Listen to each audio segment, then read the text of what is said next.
This old guy DIY video has to do with a cover for a Blackstone grill. So when you're making hash browns or whatever else, you trap the heat in with this thing. So the other night, my first wife offered to make me dinner, and she was telling me about the Blackstone grill that she has, and she had bought this little pan from Walmart for $8, and she had seen on YouTube that to make it easy to use on the Blackstone, a lot of people had drilled holes in the top and put handles in the top of this thing.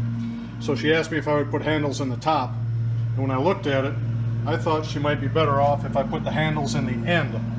So I did drill and put these little wooden handles that I bought at the local hardware store for $3.50. When I put them in the end, it's easy to pick up, but the real feature is if she decides that she would like to store her spices or the cooking oil or whatever else in this side with the handles in the end, it's easy for this thing to just sit down and be used for other purposes.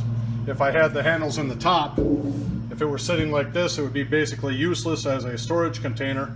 And if you try to flip them on the other side, you know, it would be sitting on the handles, so it'd be kind of cockeyed here, and that's not convenient either.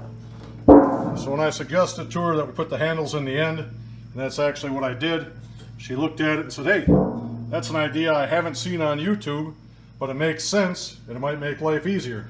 So here we are. I hope this idea helps you, and have a great day.